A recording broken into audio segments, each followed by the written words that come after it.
Hey, this is Tony from the Cold Case Project, where we focus on unsolved cases across the United States. Our mission is to bring attention to these unresolved mysteries that need your help. All the information we cover in these cases is readily available on the internet, but we rewrite and repurpose it for the purpose of these videos. Our goal is to spread the word about the thousands of unsolved cold cases still out there. Thank you for watching. If you want to help shed light on these cases, make sure to like and subscribe for more content. Your support can make a difference.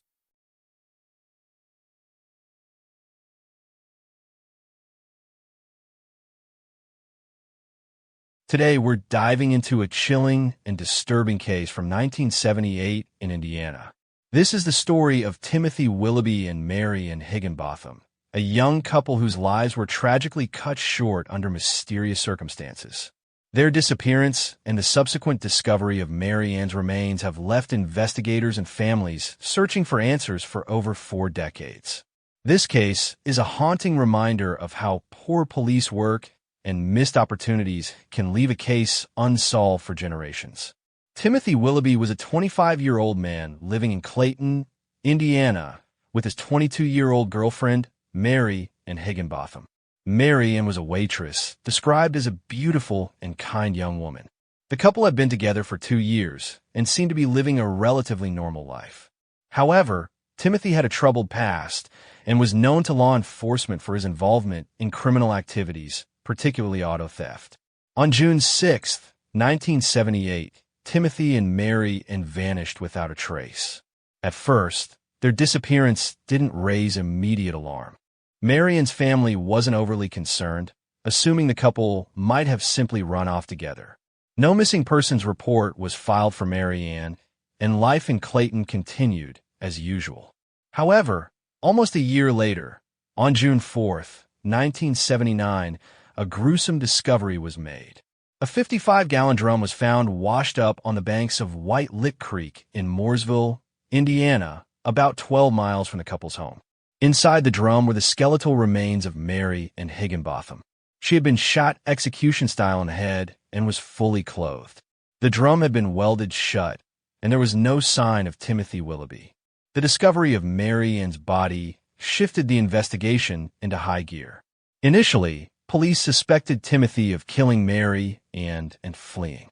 However, there was no evidence to support this theory, and the couple had no known issues in their relationship. Timothy was never charged, and no warrants were issued for his arrest. The case took a dramatic turn in 1982 when an anonymous informant came forward with shocking information. The informant, who was later revealed to be the ex-wife of one of the suspects, claimed that both Timothy and Mary Ann had been murdered by 2 men they knew, Ronald C. Tomasic and James L. Kellum. According to the informant, the couple was killed to prevent them from exposing Tomasic and Kellum's involvement in an auto theft ring. The informant provided a detailed account of what happened on June 6, 1978. She claimed that Timothy had been involved in an auto theft ring with Tomasic and Kellum. Timothy had recently been arrested for attempted auto theft, and arson of a stolen vehicle. Facing legal trouble, Timothy allegedly threatened to expose Tomasic and Kellum if they didn't pay him off. In response, the 2 men decided to eliminate the couple. According to the informant, Mary Ann was home alone when Tomasic and Kellum arrived. She let them in, believing they were friends of Timothy. Once inside, they shot her in the head, stuffed her body into a barrel, and welded it shut. They then took the barrel to a gravel pit and dumped it into the water. Later that day, Timothy returned home and was lured into a vehicle by Tomasic and Kellum. They drove him about a mile from the house, shot him in the head, and disposed of his body in a similar manner. The informant claimed that after Mary Ann's body was discovered a year later, the men panicked, retrieved Timothy's remains, dismembered him, and scattered his body parts across several counties to ensure he would never be found. Based on the informant's testimony, Tomasic and Kellum were arrested in 1982. However, the charges against them were eventually dropped due to a lack of evidence. The prosecutor claimed that the men demanded a speedy trial, and without sufficient evidence, they had to be released. To make matters worse, the case files were later destroyed, leaving investigators with little to work with. The case of Timothy Willoughby and Marion Higginbotham is filled with unanswered questions and theories. The auto theft ring. The most compelling theory is that Timothy and Mary were killed to prevent them from exposing Thomasick and Kellum's involvement in an auto theft ring. The informant's detailed account and the discovery of Marion's body in a welded drum lend credibility to this theory. Timothy's fate. Timothy's body has never been found, but the informant's claim that he was disposed of and scattered across several counties could explain why. If true, it's possible that his remains will never be recovered. Prosecutorial misconduct. The destruction of the case files and the decision to drop charges against Thomasick and Kellum have raised suspicions of foul play within the legal system. Some believe that the prosecutor may have had ulterior motives for letting the suspects go.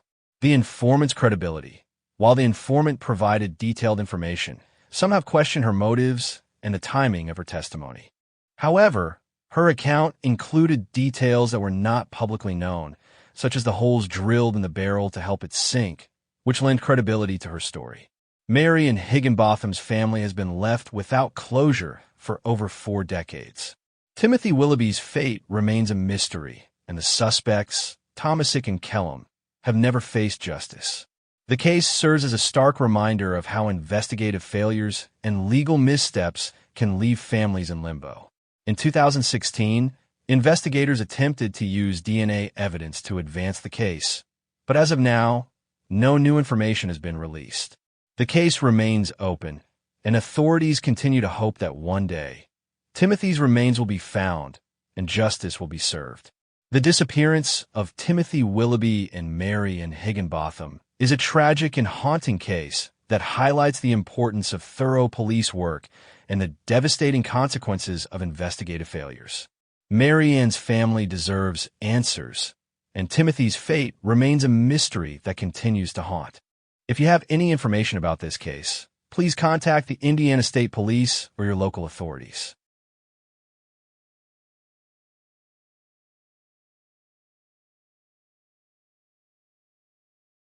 The case of Ashley Morris Molles is one of the most perplexing and heartbreaking missing persons cases in recent memory.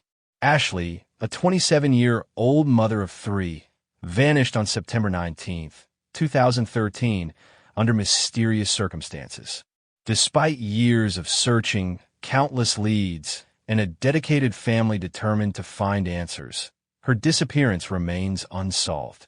This is the story of Ashley's life, her sudden disappearance, and the ongoing efforts to uncover the truth.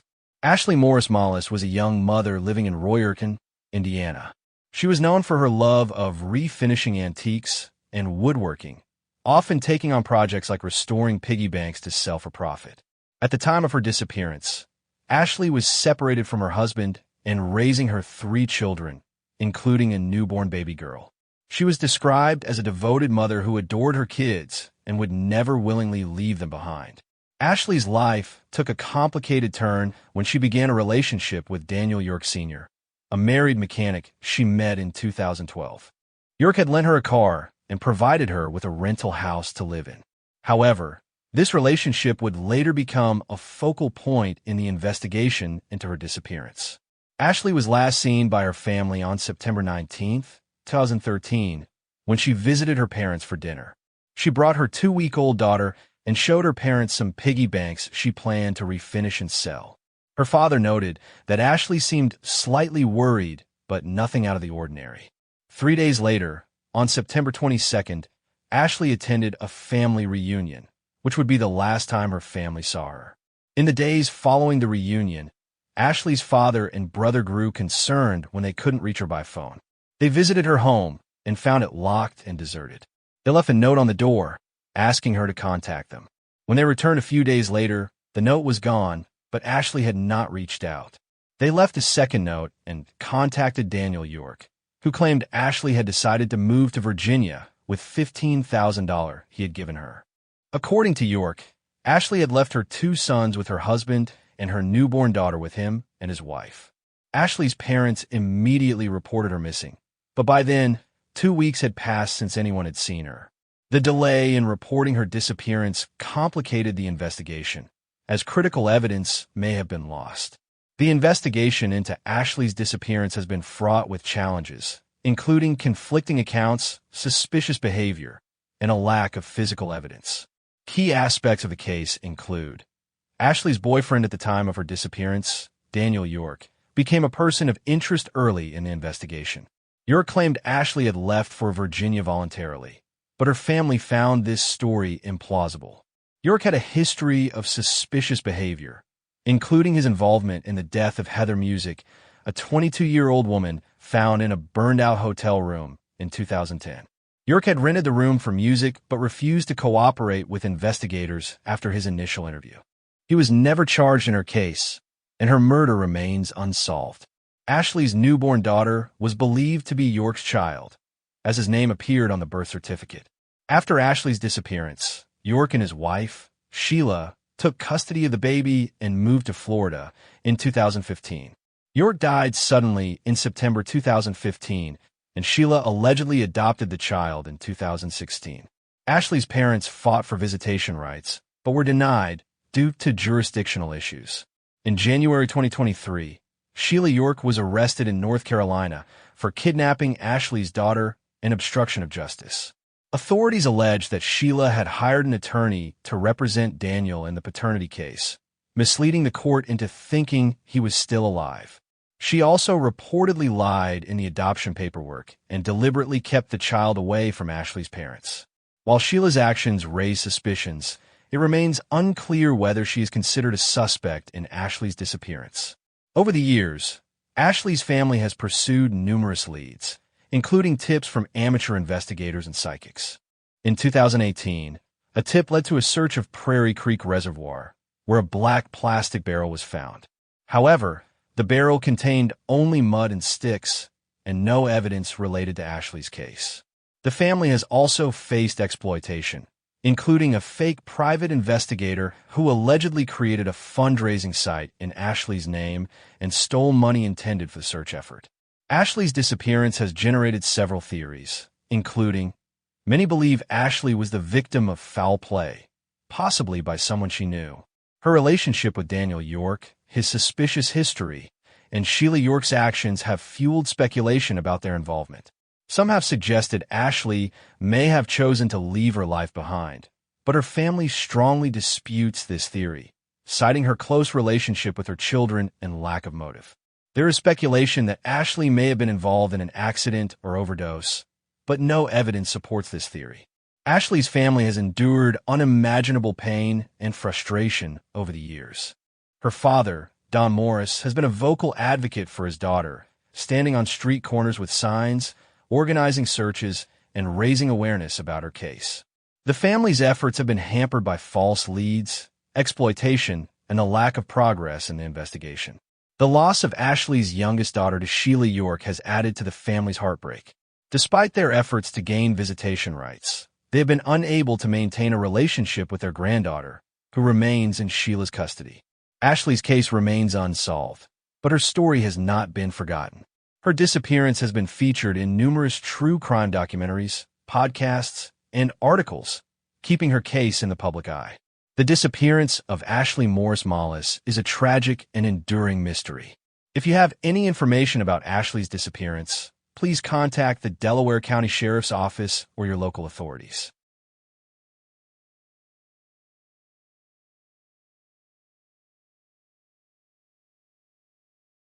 The last known movements of David Morrison, a successful businessman and a well-regarded figure in Hammond, Indiana's music scene, remain shrouded in mystery.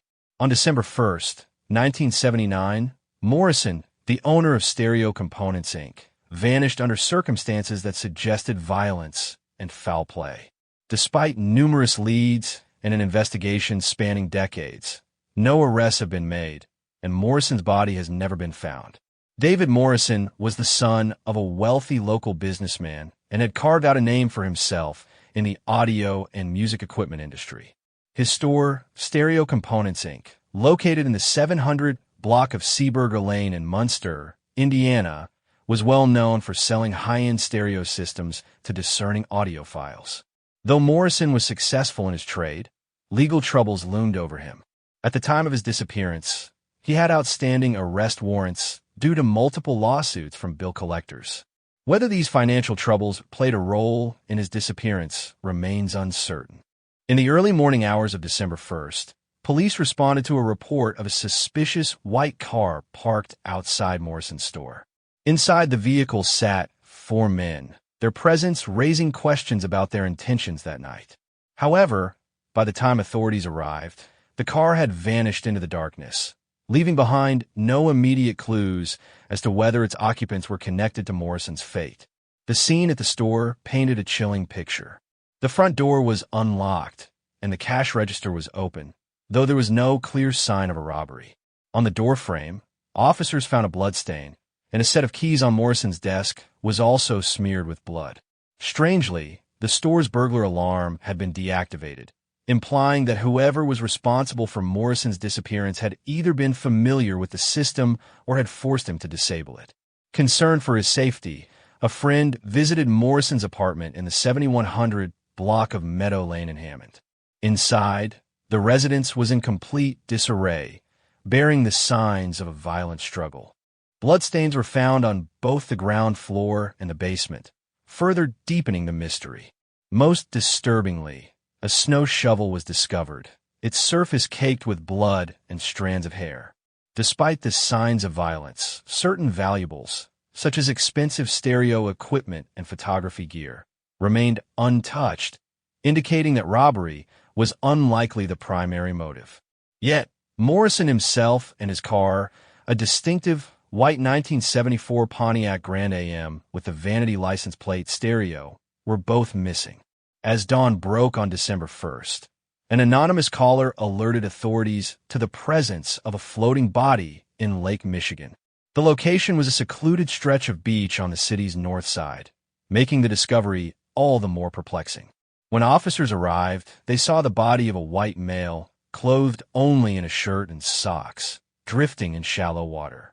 His face bore the marks of a severe beating, and nearby on the shore, investigators found a blood-stained metal pipe. Yet, in what would become one of the most controversial elements of the case, the officers did not immediately retrieve the body. Instead, they opted to wait for additional personnel equipped with a rope and body recovery hook. Within 30 minutes, as they stood by, the wind and waves carried the body further into the lake, beyond their reach.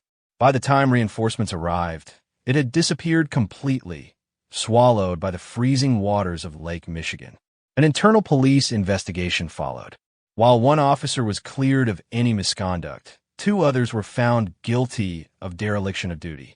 As punishment, one was suspended for 5 days, and the other received a 10-day suspension. The incident remains one of the most baffling aspects of the Morrison case, leading many to wonder whether that body could have been his, and if so, whether it might have held crucial evidence leading to his killers. 3 days after Morrison vanished, his Pontiac Grand AM was found in South Holland, Illinois, near 161st Place. Witnesses stated that it had been there since early on December 2nd. Inside, investigators found Morrison's driver's license, but more ominously, there were bloodstains smeared across the back seat, the floor, and the exterior of the passenger door. The evidence pointed to foul play, but without a body, the mystery remained unresolved. Authorities pursued multiple leads, considering the possibility that Morrison's financial troubles had led to a violent confrontation. Given his unpaid debts and outstanding warrants, some speculated that he had crossed paths with dangerous individuals, perhaps loan sharks or criminals involved in illicit dealings. Others theorized that Morrison might have been targeted due to his business, possibly by competitors or disgruntled associates. Despite these theories, no concrete suspects emerged and no arrests were made. While police explored various persons of interest, none could be definitively tied to Morrison's disappearance or presumed murder. Decades have passed since David Morrison was last seen, yet his fate remains an enduring enigma. The case is officially classified as a kidnapping and homicide, but without a body, it has been impossible to provide closure to his family. For the people of Hammond and those who knew Morrison, the unanswered questions linger. Was the body in Lake Michigan his? If so, Who was responsible for his murder? And if not, then where did Morrison go on that fateful night? And who took him there? To this day, the case of David Morrison stands as one of Indiana's longest-standing unsolved disappearances.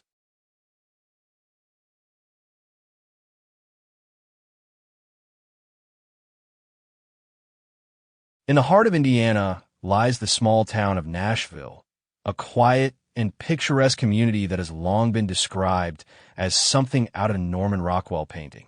It was the kind of place where everyone knew one another and secrets were hard to keep. But in 1970, a mystery emerged that would shake the town to its core and leave questions unanswered for decades. At the center of this enigma were Clarence and Geneva Roberts, a well-regarded couple who had long been part of Nashville's social fabric. Clarence, a former sheriff and a successful businessman, had built a life that many envied. However, beneath the surface of his seemingly idyllic existence lurked financial troubles that would soon spiral into disaster. On the night of November 18, 1970, a massive fire broke out behind the Roberts home, consuming a garage barn in a blaze so intense that firefighters were unable to control it. Once the flames were extinguished and the smoldering wreckage cooled, a horrifying discovery was made. A body, burned beyond recognition, was found in the rubble. Lying beside it was a half-melted shotgun. Initial speculation suggested that Clarence, burdened by insurmountable debts, had taken his own life. But as investigators delved deeper, inconsistencies began to emerge. An autopsy revealed that the victim had died of carbon monoxide poisoning before the fire even started. Stranger still, Clarence's prized Masonic ring was found in the ashes, seemingly untouched by the inferno. A blood analysis determined that the deceased had type AB blood, while Clarence's medical records from his time in the U.S. Army indicated his blood type was B. If the body wasn't Clarence's, then who had perished in the fire? Further scrutiny revealed that, shortly before the fire, Clarence had taken out substantial life insurance policies totaling nearly $1 million, with Geneva as the sole beneficiary. Around the same time, he was also seen in a nearby town in the company of an unidentified vagrant, a man who bore a striking resemblance to him. Witnesses recalled that Clarence had offered the stranger work at his home. That man was never seen again. The people of Nashville became divided between two theories. One held that Clarence had indeed perished in the fire, while the other suggested that he had orchestrated an elaborate ruse, killing the vagrant to fake his own death. Regardless of what had truly happened, Geneva was left to pick up the pieces. Her financial situation worsened when she was repeatedly denied the insurance payouts. She fought in court to have Clarence officially declared dead, but a judge ruled that there was insufficient evidence to confirm his demise. Geneva's once comfortable life crumbled. She moved into a modest home on the outskirts of town and took a job at a local restaurant to survive. As the years passed, reports began to surface of a mysterious figure lurking near Geneva's home. Neighbors spoke of a man who moved around the property, but always avoided direct contact. Some believed it was Clarence, returning after years in hiding.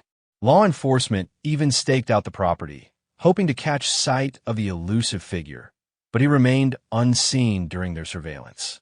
Adding to the intrigue, a local journalist, Helen Ayres, became friendly with Geneva and made several visits to her home. Geneva never allowed her inside, always meeting her on the back porch. Helen became convinced that Geneva was hiding someone, and her suspicions were echoed by Clarence's own sister, who claimed to have heard Geneva talking to a man, but the voice, she insisted, did not belong to Clarence. Then, on the night of November 29, 1980, Geneva's house was engulfed in flames. Firefighters rushed to the scene, but the blaze reduced the home to little more than ashes. Among the ruins, investigators discovered Geneva's charred remains. As they combed through the debris, another body was found. This time, forensic evidence, including dental records, confirmed that the second victim was indeed Clarence Roberts. The revelation sent shockwaves through the community. If Clarence had died in 1980, then who had perished in the 1970 fire? Investigators revisited the theory that the original victim was the vagrant Clarence had been seen with days before the first fire. While authorities were convinced that Clarence was responsible for that man's murder, his true identity was never determined. The circumstances surrounding the second fire raised even more questions. It was clear from burn patterns that an accelerant had been used to start the blaze. Geneva had been murdered, but by whom? Some theorized that Clarence had set the fire himself and perished either by accident or suicide. Others believed that an unknown third party had killed them both.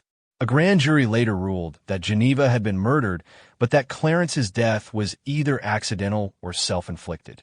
No one was ever charged in connection with the fire. Decades later, the mystery surrounding Clarence Roberts remains one of Indiana's most perplexing unsolved cases. Theories persist. Some maintain that he truly did die in 1980, while others wonder if even that death was another carefully orchestrated deception. His gravestone stands in Greenlawn Cemetery, but the legend of the man who may have died twice continues to haunt Nashville to this day.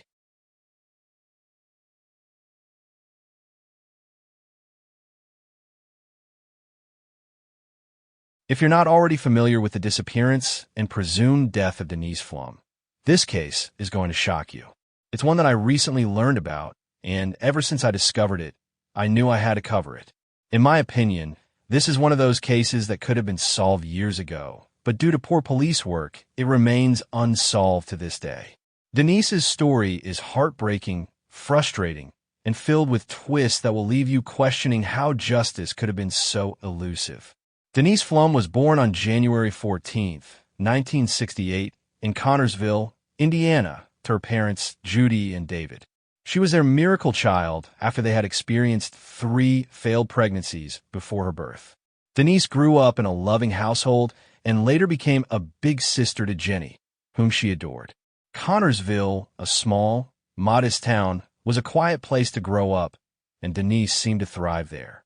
By all accounts, Denise was an exceptional young woman. She was outgoing, charismatic, and well-liked by everyone who knew her. She was a star student, ranking 6th in her high school class, and was involved in multiple sports, including volleyball, basketball, softball, and track. Denise was also a member of the National Honor Society and had big plans for her future. She had been accepted to Miami University in Ohio, where she planned to study microbiology and hoped to earn a track scholarship. Denise's life was full of promise, but everything changed in March 1986.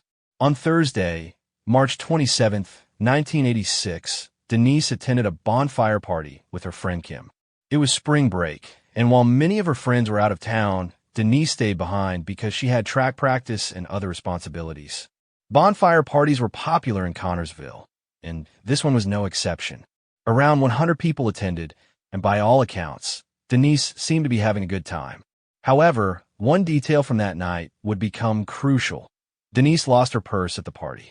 It was dark, so she decided to return the next day to look for it. On Friday, March 28, 1986, Denise told her mother she was going back to the party site to search for her purse. She asked a few friends to join her, but everyone was busy, so she decided to go alone. Around 12:30 p.m., Denise left her house in her parents' 1981 cream-colored Buick Regal. 2 hours later, Denise still hadn't returned home. Her mother, Judy, grew worried. Denise's trip should have taken no more than 30 to 45 minutes. By 8:30 p.m., Denise's parents called the police, but they were met with the all-too-common response: she's a teenager. She'll probably come back soon. Frustrated, Denise's parents took matters into their own hands. They called friends and family to form a search party. David, Denise's father, went out looking for her, while Judy stayed home in case Denise returned or called. The next day, a farmer reported finding an abandoned car on Tower Road, a rural gravel road east of Glenwood, Indiana. The car was Denise's Buick, locked and empty, with no signs of a struggle. The farmer said the car had been there since between 12:30 p.m. and 1:15 p.m. the previous day, just around the time Denise had left her house. The location of the car was puzzling. It was 3 miles from the party site and in the opposite direction of where Denise was supposed to be going. Her family couldn't understand why she would have been in that area. The investigation into Denise's disappearance was plagued by poor police work from the start. The lead investigator, Ted McQueenie, was Denise's cousin, which created a conflict of interest. McQueenie's methods were shockingly inadequate. He didn't take notes during interviews, relied heavily on psychics, and failed to follow up on critical leads. He didn't even search Denise's bedroom or obtain her phone records. One of the biggest red flags in the case was Denise's ex-boyfriend, Sean McClung. Denise had broken up with Sean in early March 1986, just weeks before her disappearance. Sean claimed he was fishing on the day Denise went missing, but none of the people he named could corroborate his alibi. Despite this, McQueenie didn't thoroughly investigate Sean, who later moved to Arizona. Sean's behavior was suspicious. He never participated in the search efforts for Denise, and his story about their breakup being amicable didn't align with letters Denise had written to a friend. In one letter, dated March 3, 1986, Denise expressed guilt and fear after breaking up with Sean, writing, "I feel so guilty I could kill myself."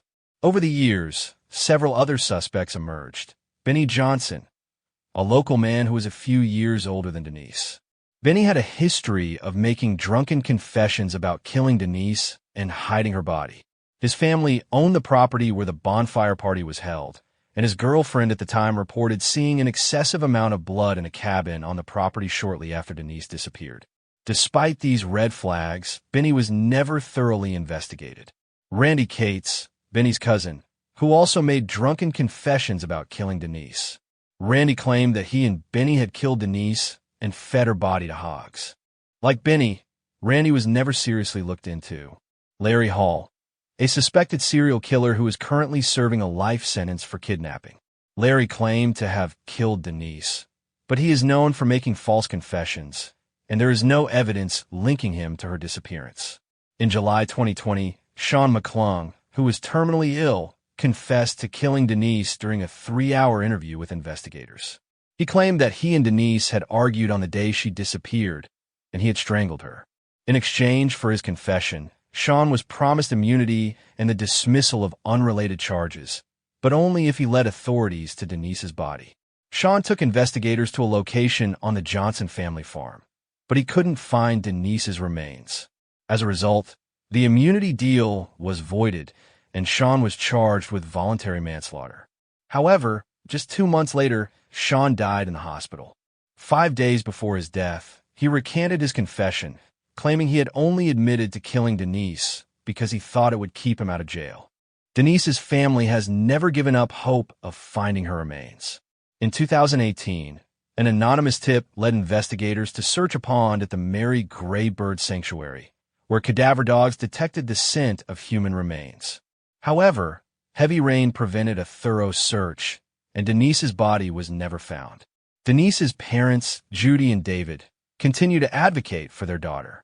They believe that Sean McClung was involved in her disappearance, but without her body, there can be no closure. Denise's case remains unsolved, and her family is left with unanswered questions and a lifetime of pain. Denise was a bright, talented young woman with a promising future, and her family deserves answers. If you have any information about Denise's disappearance, please contact the Fayette County Sheriff's Department or your local authorities.